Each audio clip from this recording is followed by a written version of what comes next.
Welcome back.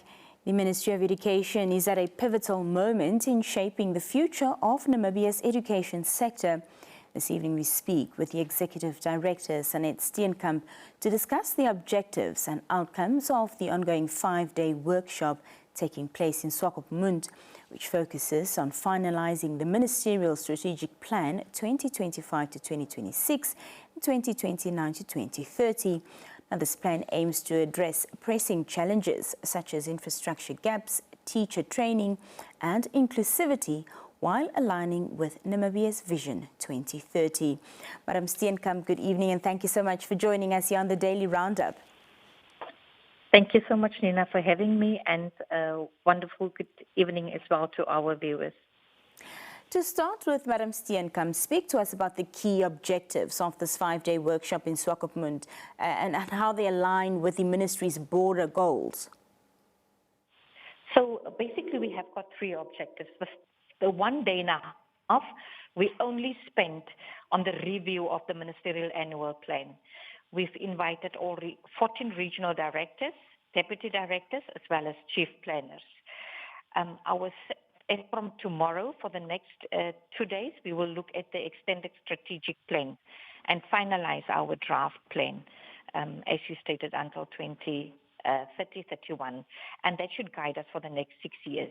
It's important that these plans that we are working on, the reviews, but also the plans specifically, are aligned to NDP 6, but also the SWAPO Party Manifesto. That's of critical importance. So one of our main goals is really to improve the learning outcomes. And we know that is influenced by a lot of factors. And it is because of that we thought this is the only review that we had for the year. It's something that we need to look into, to have quarterly reviews, bringing stakeholders together for quarterly reviews and then take it further. Could you elaborate a bit more for us on the progress that has been made thus far in finalizing the strategic plan for 2025 to 2030? So this process did not only start this week. We had a technical team that over 2 days just sat and from the regions, from head office, they made a situation overview, a pestle analysis, and really a SWOT analysis, also to see what exactly are going to inform our decision-making going forward, that provide us with a clear picture in terms of risk mitigation, opportunity identification, the alignment of our goals, and that will help us towards developing a proper strategic plan, and one where there will be really significant monitoring and control will have to be incorporated. All the regions, none of the regions have got monitoring units. We only have planning and development directorates. And it is definitely something in terms of organizational restructuring that we must look into, having a procurement unit, but also having a monitoring and control unit that will support us within our region. So I think a lot of groundwork has already been done, and what we've done today was just to look at the 8 strategic objectives that we wish to incorporate and discuss as from tomorrow. How does this strategic plan build upon lessons, learned from previous plans such as the 2017 to 2022 framework? Yeah, so you will be very well aware that the 2017-2022 framework, quite a few challenges were experienced, and that included the COVID-19 pandemic, putting us all to a standstill in certain areas, realizing that we are still building the ship as we are sailing, having to come up with standing operating procedures, having to deal with children being out of school, and we feel the impact of COVID still. We still find that we have 30%, of all our grade 3 learners, only 30% of grade 3 learners can truly read and write and have numeracy skills.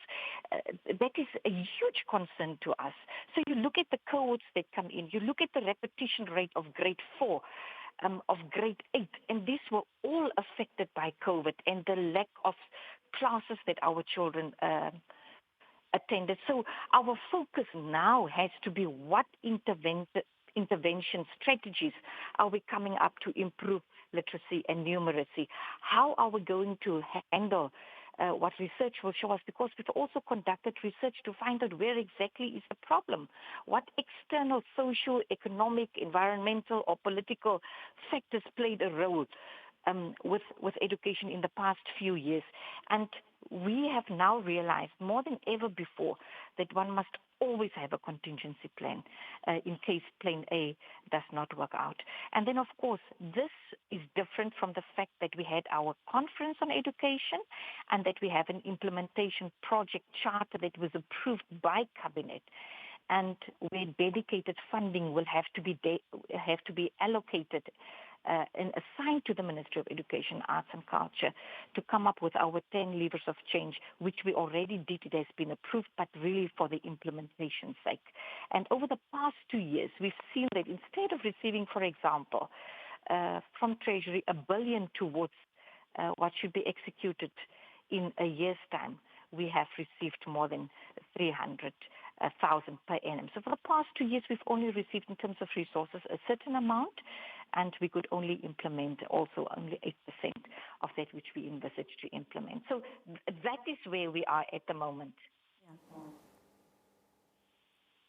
Well, as you've said, 30% of the grade 3 learners are literate and have numeracy skills, and that's quite a low number. So what new initiatives are being introduced, to better achieve, to achieve better outcomes, around this matter? Well, we've come up with a diagnostic tool, which was the National End of Phase Assessment that we've done grade 3 and transitioning into grade 4. And that was in terms of numeracy and literacy. That's the first. So if you know what the problem is, what is the extent of your problem that we face in teaching and learning in the classrooms, then you can also address that. What we've done over the past few years was to roll out Jolly Phonics. We returned to the very basics, building the foundation in reading, building the foundation in numeracy. And we've rolled that out, that training to grade 1 teachers, grade 2 teachers, and only this year, 2025 in January, did we roll out the training for grade 3 teachers. But we've also trained heads of departments in junior primary to see how best they can support with tools the implementation of Jolly Phonics. So that's one of the specific targeted intervention for literacy and numeracy. But it is quite concerning, as I said, that for grade 3, we have to find a specific intervention with the transitioning to grade 4, meaning we may introduce, as from next year, 2 weeks, just school readiness for grade 4 learners, working through the grade 3 syllabi, with learning support, with a teacher manual, with everything that we will prepare and that we are already busy preparing. So another initiative is also the improvement of our numeracy and literacy in adult learners. And that is through our basic and post-literacy programs. And that is one of the other courses that we will follow. Of course, the introduction of the family literacy program, where we empower parents to truly work with their learners in grade 1, helping with the reading. That is what we do in the classroom, but what we want our parents to do is to set an example for reading, so that the child sees my mother, my aunt, my uncle, my siblings with a book and also get the love for that, and that is encouraged at home. Early childhood development does tell us that when you read to your child at an early stage, it actually does, contribute to them having great literacy skills a bit later on. That's correct, indeed. What plans are in place to address infrastructure goals, Madam Steenkamp, such as, classroom shortages or ICT access in schools? Well, Nina, the only constant we know is change. Things change all the time. And we are now in the process of also revisiting our infrastructure development accelerated plan. And that is to adjust and make it regional based and not just infrastructure categories, but to focus specifically on the regions. As we currently now just restructure it very well, we also look into public entities, procurement to fast track the progress of construction of our infrastructure. we have actually now allocated some infrastructure development also to NTA and to NIMT in terms of construction of CLDCs, community development centers, and also community hostels. So that is also another manner is to mobilize local resources from our stakeholders, but also from within government towards infrastructure development. And that is one of the key issues when it comes to classrooms. In terms of ICT, we totally understand the importance of information communication technology. We've equipped 71 schools across the country. Our teams are on the ground.